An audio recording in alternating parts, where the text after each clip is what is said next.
네, 지난주 금요일 글로벌 마감 시황 살펴보겠습니다. 끝이 보이지 않을 것 같던 이 그리스 구제금융 합의안에 그리스와 유로존이 극적으로 타결에 나섰고요. 글로벌 불확실성이 해소되면서 3대 지수 모두 상승했고 S&P 500 지수와 다우 지수는 사상 최고 랠리를 이어갔던 금요일이었습니다. 3대 지수 먼저 확인해 보시죠.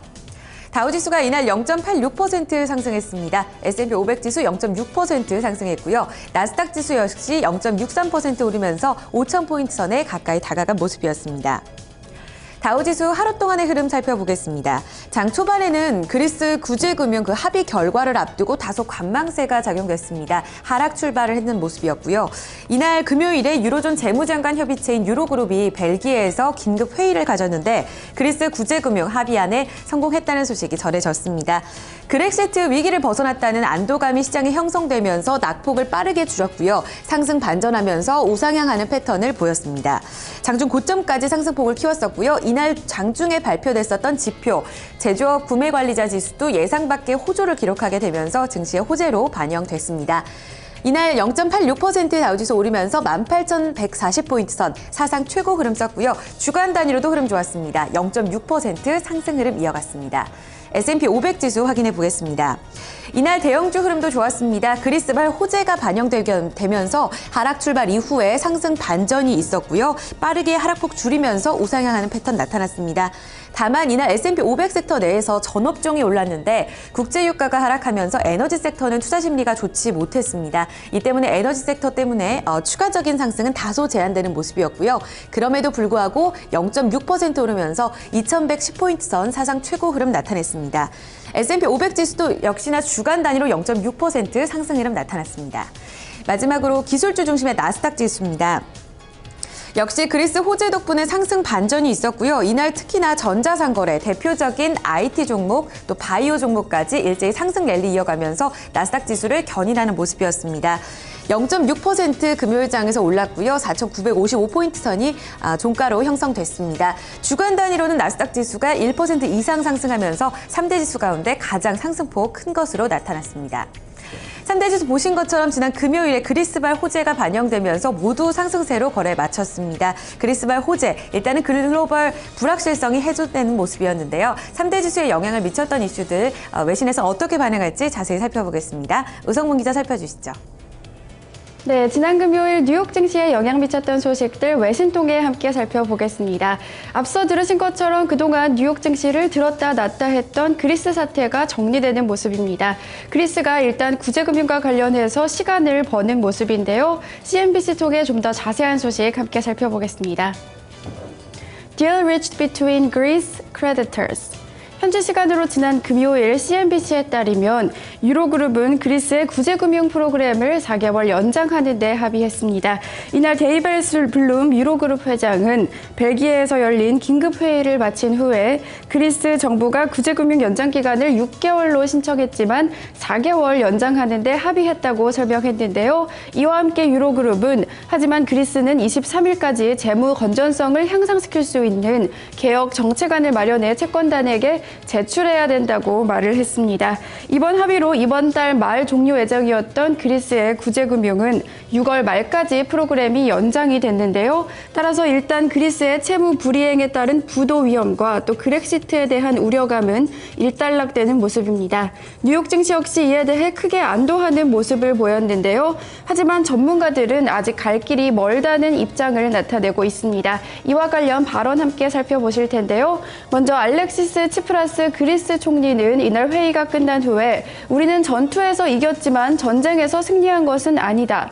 긴축을 끝내기 위한 중요한 발걸음을 내디뎠지만 진짜 어려움이 우리 앞에 놓여 있다는 발언을 하면서 앞으로 갈 길이 멀다는 것을 시사했고요. 이와 함께 게오르기오스 키르조스 유럽의회 의원은 그리스 정부는 당장 4개월이라는 시간을 벌었지만 시한폭탄은 터지기 마련이라고 평가했습니다.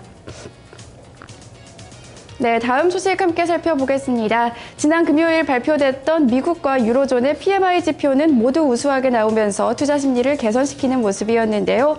특히 유로존의 PMI는 7개월 만에 최고치를 기록하면서 유럽 경제 회복에 대한 기대감을 키우는 모습이었습니다. 자세한 소식 로이터 통신 통해 함께 살펴보시죠. Eurozone business picks up pace in February on rising orders. 현지 시간으로 지난 금요일 유로스타트에 따르면 2월 유로존 PMI 예비치는 53.5를 기록했습니다. 이 같은 기록은 지난달 기록이었던 52.6과 또 전문가 예상치였던 53을 모두 웃도는 결과를 나타냈는데요. 세부 항목을 살펴보시면 모두 우수한 결과가 나왔습니다. 먼저 지난 2월 서비스업 PMI는 53.9를 기록하면서 전달 기록과 예상치를 모두 상회했고요. 제조업은 51.2를 기록하면서 전달치를 상회했지만 예상치는 소폭 하회하는 모습을 나타냈습니다. PMI는 50을 기준으로 50을 웃돌면 경기가 좋아지고 있음을 나타내고 또 50을 밑돌면 그 반대를 나타내는데요. 따라서 2월 유로존 실물 경기가 좋아지고 있다고 전문가들은 기대감을 나타내고 있습니다. 크리스 윌리엄슨 마르케트 수석 이코노미스트는 그리스 부채 문제가 여전히 현재 진행형이지만 유로존 경제의 성장 동력은 점점 단단해지고 있다고 진단했습니다. 주요 소식 외신 통해 함께 살펴봤습니다. 네, 자 이렇게 뉴욕 증시 저희 지수별로 좀 흐름들을 좀 살펴봤습니다. 자 그러면 지수 내 개별 종목들은 좀 어떻게 마감이 됐는지 종목별 마감 상황 살펴보도록 하고요. 이에 따른 또 종목별 외신 소식들도 또 어떤 것들이 있는지 체크를 좀 해보도록 하겠습니다. 자 다시 시황센터로 연결합니다. 어이지 앵커 우성 기자 계속해서 전해주시죠. 다우지수 내 30개 구성 종목 흐름입니다. 상승 종목이 우세했습니다. 보잉을 포함한 23개의 종목이 올랐고요. 이날 내린 종목은 프록터앤갬블, 존슨앤존슨 등 이 소매 판매 종목을 포함해서 6개 종목이 다소 부진했습니다. 또 맥도날드 1개 종목은 보합권에서 거래 마쳤습니다. 상승 종목 다시 한번 확인해 보겠습니다. 말씀드린 대로 보잉의 상승폭이 이날 가장 컸습니다. 증권사 호평에 3% 가까이 올랐고요. 이날 보험사도 좋았는데요. 유나이티드 헬스그룹이 2.35% 강세였습니다. 카드사 흐름 좋았습니다. 아메리칸 익스프레스, 비자카드 모두 1%, 1.5% 내외의 상승 흐름이 나타났고요. 캐터필러가 이날 1% 이상의 강세 나타나면서 대형주 중심에서는 자본재 섹터를 이끄는 흐름 나타났습니다. 내린 종목 보겠습니다. 반대로 소매 판매 종목이 다소 부진했습니다. 가장 대표적으로 월마트가 있는데 월마트는 이날 반등에 성공했습니다. 다만 존슨앤존슨과 프록터앤갬블, 코카콜라 모두 0.34% 내렸고요. 보시다시피 내린 종목들 나락폭은 크지는 않은 모습이었습니다. S&P 500 섹터 그 대형주 내에서의 섹터별 흐름도 확인해 보겠습니다. 앞서 말씀드린 대로 에너지 섹터를 제외한 전 업종이 모두 올랐습니다. 에너지 섹터가 0.4% 가까이 국제 유가 내림 영향에 따라서 투자 심리가 좋지 못했었고요. 반면에 가장 큰 폭으로 올랐던 쪽은 헬스케어였습니다. 1% 이상의 강세 흐름이 나타났었고요. 그 뒤를 이어서 산업재와 금융, 건축자재, 그리고 반도체 종목들, 자본재 섹터까지 일제 오름 시세였습니다. 소매 판매와 유틸리티 섹터가 강보합권에서 거래 마쳤습니다. 특징주 확인해 보겠습니다. 다우지수 내에서 가장 큰 폭으로 올랐던 종목인데요. 이날 흐름 좋았습니다. 보잉입니다. 증권사 호평이 이어졌었고 목표 주가 상향 조정 소식이 이어지면서 투자 심리가 급격하게 개선됐습니다. 장 마감까지 가면서 상승폭을 키우는 모습이었고 3% 가까이 오르면서 158달러 31센트의 종가 형성했습니다. 이어서 애플까지 확인해 보겠습니다. 신고가 행진을 달리는 애플이 이날도 추가적인 상승 이어갔습니다. 지난 19일에 외신이 애플이 2020년부터 전기차 생산에 들어갈 것이다 라는 보도를 내놓으면서 관련 보도들이 끊이지 않고 있습니다. 그전에는 애플이 전기차 배터리 업체 인력을 불법으로 빼낸 혐의로 피소됐다는 소식까지 전해지면서 애플의 전기차 개발설 무게가 실리는 모습인데요. 현재까지 공식적인 입장은 없지만 관련 보도가 꾸준히 이어지면서 기대감이 커지고 있습니다. 이날 금요일 장중에 0.8% 오르는 시세가 이어졌었고요. 시간의 거래에서는 17% 급등 양상이 이어졌습니다. 게다가 주간 단위로는 2% 가까이 상승 흐름 나타나면서 전기차 생산에 대한 기대감이 확산되고 있는 모습입니다.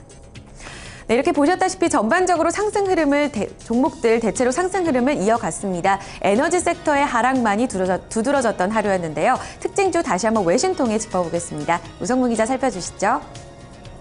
네, 종목 주요 소식 외신 통해 함께 살펴보겠습니다.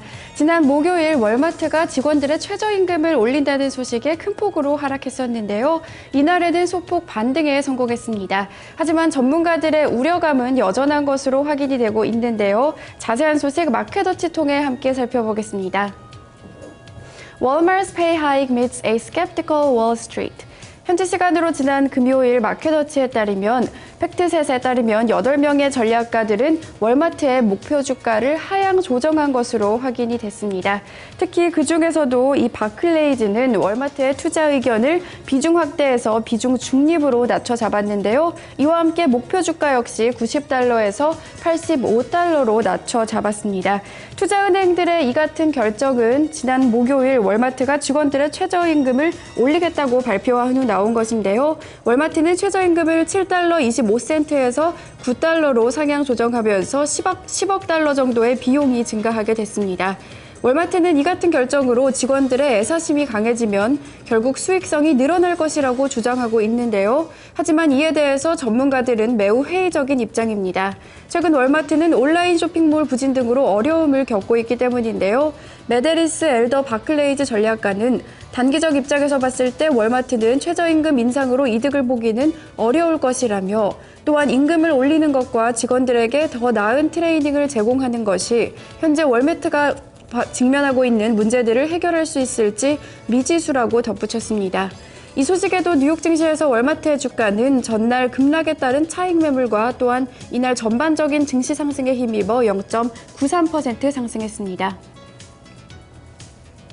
네, 다음 종목 살펴보겠습니다. 이날 보잉의 주가 크게 오르면서 다우존스를 일반적으로 끌어올리는 모습이었는데요. 이날 투자은행의 종목 상향 초천이 있었기 때문입니다. 자세한 소식 더 스트리트 통해 함께 살펴보겠습니다. Boeing stock soaring today after stern edge price target increase.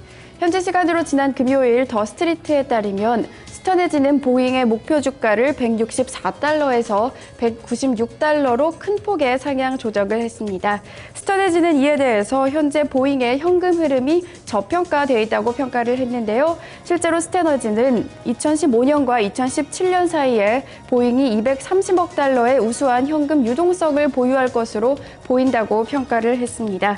이와 함께 스턴에지는 보잉에 대해서 매수 입장을 유지했는데요. 이와 별도로 더 스트리트가 제시한 보잉의 투자 의견 역시 매수인 것으로 확인이 됐습니다. 이 소식이 전해지면서 보잉의 주가는 무려 2.97% 급등한 158달러 31센트의 거래를 마감했습니다.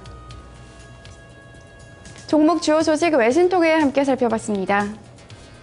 네, 자 이렇게 구성 종목별 흐름과 그에 따른 종목별 외신 상황들 좀 살펴봤습니다. 자, 그럼 유럽 증시 마감 상황은 어떻게 됐는지 그리고 상품 환율 채권 시장 마감 상황도 아울러 좀 체크를 해보도록 하겠습니다. 자, 이 부분은 어이지 앵커가 전해드립니다. 네, 지난 금요일 뉴욕 증시에 앞서서 열렸던 유럽 증시는 이날 혼조 양상의 거래를 마쳤습니다. 주요국 증시부터 확인하겠습니다. 영국 푸츠백 지수가 이날 0.38% 상승하는 흐름 나타났습니다. 독일 닥스 지수도 올랐는데요. 0.44% 오른 11,050포인트 선에서 거래 마쳤습니다.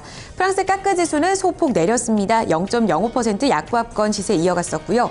이날 유로존의 복합 구매 관리자 지수 호조 기록하면서 7개월 만에 최고치를 썼다는 소식 앞서서도 들으셨는데요. 그럼에도 불구하고 그리스 협상 결과를 앞두고 다소 관망세를 보인 흐름이었습니다. 이어서 상품시장 흐름 점검하겠습니다. 국제 유가 내렸습니다. 이날 뉴욕 상업거래소에서 3월 인도분 서부 텍사스산 원유가 배럴당 1% 넘게 밀리면서 50달러 34센트에 거래 마쳤습니다. 원유 업체인 베이커 휴즈 등 미국의 이 유전 채굴 장비수가 감소는 하고 있는데 그 감소세가 둔화되고 있다는 분석에 힘이 실리면서 다소 매도세를 부추겼고요. 주간 단위로도 국제 유가 4% 이상의 하락 시세 나타났습니다. 금값도 이날 내렸습니다. 그리스 불확실성이 제거되면서 이날 온스당 0.2% 내린 1,204달러 90센트의 거래를 마쳤습니다. 주간 단위로도 역시 금 가격은 1.9% 하락 시세가 이어졌습니다. 곡물 가격은 대체로 내렸는데 옥수수 가격은 0.83% 오르면서 3달러 93센트의 종가를 형성했습니다. 이어서 주요 지수입니다. 반도체 종목들의 호조가 계속해서 이어지고 있습니다. 필라델피아 반도체 종목들 흐름 좋았었고요. 반도체 지수가 0.61% 추가적으로 상승 흐름 나타났습니다. 공포지수는 이날 6% 내렸고요. BDI 발틱 운임 지수는 2포인트 소폭 반등하면서 511포인트 선에 종가 형성됐습니다. 마지막으로 외환 채권 시장입니다. 지난 화요일 17일이었었죠. 서울 외환시장에서 원달러 환율은 소폭 내렸습니다. 이날 금통위가 열렸었는데 만장일치로 금리 동결, 이 소식이 전해지면서 원달러 환율 하락 압력 받았습니다. 그럼에도 불구하고 이주열 한은 총재가 상대적인 원화 강세에 대한 우려감을 내비치면서 상대적으로 좀 제한적인 하락이 이어졌습니다. 전날보다 60전 내린 1,101원 80전에 종가 형성됐고요. 달러 인덱스는 이날 0.16% 소폭 내리면서 94.34포인트 기록했습니다. 마지막으로 뉴욕 채권 시장에서 지난 금요일 미국채 10년물 금리는 0.19% 약보합권에서 거래 마치면서 2.11% 수익률 기록했습니다. 지금까지 지난 금요일 글로벌 마감 동향이었습니다. 네, 자 이렇게 스마트 모닝쇼 1부 순서 모두 마무리를 짓도록 하겠습니다. 저희는 잠시 후에 2부에서 다시 돌아오겠습니다.